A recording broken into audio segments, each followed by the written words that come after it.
First of all I am sorry, গত 3 দিন কোনো ভিডিও আপলোড করিনি, কেননা আমি অনেক বাজেভাবে অসুস্থ হয়ে পড়ছিলাম। অ্যান্ড ফাইনালি আজকে সুস্থ হয়েছি এবং সুস্থ হয়ে বার্সেলোনার খেলা ছিল, যেটা থেকে আই এম ভেরি হ্যাপি এবং I am very surprised also.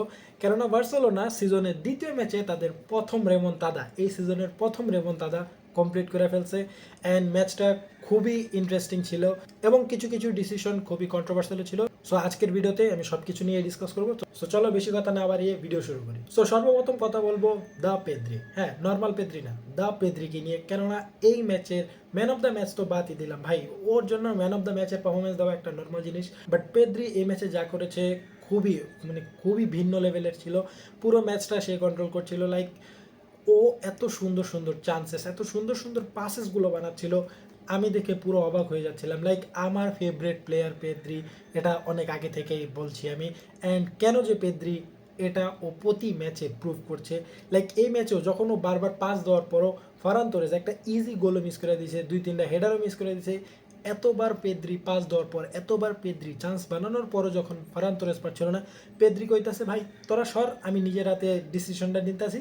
Pedri নিজে শ্যুট করে এবং একটা দুর্দান্ত টপ কর্নারের গোল ভাই। লাইক এত সুন্দর একটা গোল দিছে Pedri. And I am very happy যে পেদ্রি গোল করা স্টার্ট করতেছে। কেননা আমরা প্রতি সিজনের শেষের দিকে দেখি যে পেদ্রিকে নিয়ে কন্ট্রোভার্সি শুরু হয়েছে যে পেদ্রি কেন বেস্ট, পেদ্রি তো গোলও নাই, অ্যাসিস্টও নাই, পেদ্রি কেন বেস্ট হবে।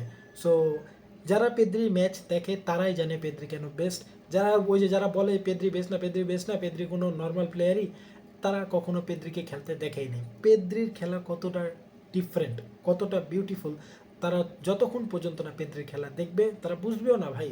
তারা রিল ওয়াচার, তারা কিভাবে দেখবে? তারা দেখবে একটা প্লেয়ারের কত ভালো এডিট বানানো হয়েছে, ওটা দেখা প্লেয়ার সাপোর্ট করবো, ওটা দেখা প্লেয়ার কত ভালো, ওটা ডিসিশন নিব। সো ওই সব কথা বাদ দিলাম। সো ম্যাচে ফির, আজকের ম্যাচের সবচেয়ে কন্ট্রোভার্সি জিনিস হচ্ছে দ্য রেফারিং। লাইক সিরিয়াসলি ভাই, ওপেনলি লা লিগা ওপেনলি বার্সেলোনার এগেনস্টে গেতাছে। এটা কিভাবে একটা হ্যান্ডবল হয় আমারে বুঝাও। যদি এটা হ্যান্ডবল হয়, এটা কেন হ্যান্ডবল না? লাইক এই সেম রেফারি ভাই, এটা আলাদা কোনো রেফারি না, এই সেম রেফারি গত সিজনে রিয়াল মাদ্রিদের এগেনস্টে বার্সেলোনাকে হ্যান্ডবল দেয় নাই, বলে এটা ন্যাচারাল পজিশন, এটা হ্যান্ডবল না। লাইক সিরিয়াসলি, ও হাত এমে রাখছে চুয়ামেনি, এই জায়গায় রাখছে, নো হ্যান্ডবল। বালদে যে শরীরের কাছে, বডির একেবারে কাছে যদি হাত থাকে, ওটা হ্যান্ডবল দেওয়া হয় না। বাট হাত একেবারে কাছে লাগানো, সেই জায়গায় লাগছে, হ্যান্ডবল। ওপেনলি ভাই লা লিগা এখন বার্সার এগেনস্টে খেলতেছে, এটার কি বলবো, নতুন কিছু না।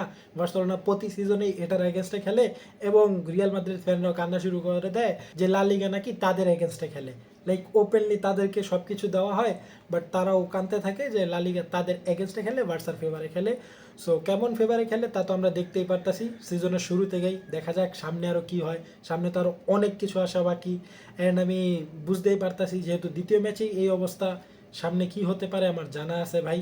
সো তারপর আসি লেভান্তের প্লেয়িং স্টাইল। লাইক লেভান্তের প্লেয়িং স্টাইলটাই হচ্ছে ফিজিক্যাল। তারা তাদের অপোনেন্টের খুবই ক্লোজ হয়ে খেলে, ক্লোজ বডি রেখে গেলে এবং অনেক বেশি ফাউল হয়, কন্ট্যাক্ট হয়, লাইক বডি কন্ট্যাক্ট হয়। বাট এই ম্যাচের মধ্যে যে রেফারি, তার কথা আর কী বলবো ভাই, অনেকগুলো ফাউল বার্সেলোনাকে। লাইক সিরিয়াসলি কিসের ফাউল? ওটা খেলা শুরু কর, কোনো ফাউল না। বাট লেভান্তের প্লেয়ারের টাচ লাগলে, পড়ে গেলে ফাউল, তুই খা।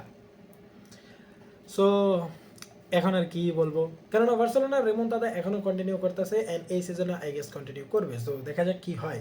তারপর আসি ইয়ামালকে নিয়ে। লাইক ইয়ামাল এই ম্যাচের পারফরমেন্স দেখে অনেকে বলতে পারে ইয়ামাল তো ভালো খেলে নাই, বারবার শ্যুট নিছে, মিস করছে।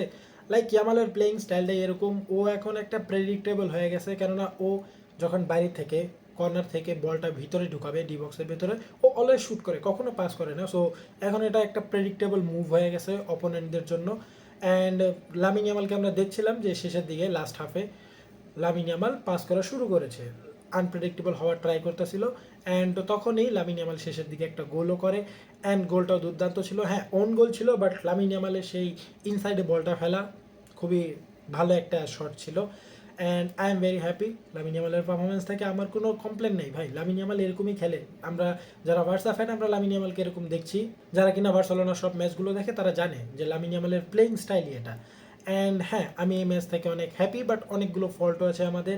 কেননা যেসব টিমগুলো একটু ফিজিক্যাল খেলে তাদের এগেনস্টে রাফিনিয়াকে আমরা ক্যাম্প হিসাবে খেলাতে পারবো না, কারণ রাফিনিয়া ক্যাম্প হিসাবে খেললে ডিপে গিয়ে খুবই খুবই কম খেলে। লাইক সে বার্সেলোনার ফাইনাল থার্ডে গিয়ে বলটা খুবই কম রিকভারি করে। সো এই জায়গায় একটা ফল্ট আছে আমাদের। আমরা যদি এইসব টিমের এগেনস্টে যারা কিনা ফিজিক্যাল খেলে তাদের এগেনস্টে রাফিনিয়াকে বেশিরভাগ সময় অ্যাজ এ ক্যাম্প হিসাবে খেলাতে পারবো না। অ্যান্ড হান্সি ফ্লিকও ট্রাই করছে নতুন নতুন প্লেয়ারগুলো, লাইক গত সিজনে আমরা দেখছিলাম একটা সেট টিম ছিল বার্সেলোনার স্টার্টিং 11, বাট এটার মধ্যে আমরা দেখছি এভরি টাইম হান্সি ফ্লিক নতুন নতুন প্লেয়ার নিয়ে স্টার্ট করতেছে, নতুন কিছু ট্রাই করতেছে। সো দেখা যাক হান্সি ফ্লিক এই সিজন বার্সেলোনাকে কতটা কিছু দিতে পারে। অ্যান্ড হান্সি ফ্লিকের সিস্টেমের উপর আমাদের পুরো ভরসা আছে, কেননা হান্সি ফ্লিকের সিস্টেম এত অ্যাডভান্স হয়ে গেছে, বার্সেলোনা 3-4 গোলে জিতার পরও বার্সা ফ্যানরা হ্যাপি হয় না, আরও গোল চায়, আরও ডমিনেশন চায়। সো হান্সি ফ্লিক থেকে বার্সেলোনা ফ্যানরা অনেক বেশি এক্সপেকটেশন রাখছে এবং হান্সি ফ্লিকও সেটা ডেলিভার করবে ইনশাল্লাহ। দেখা যাক কি হয়। এই হচ্ছে আজকের ভিডিও, অ্যান্ড এখন থেকে আবার কন্টিনিউ ভিডিও আসা শুরু করবে। সো দেখা হচ্ছে তোমাদের সাথে নেক্সট ভিডিওতে, ততক্ষণ পর্যন্ত পিস আউট।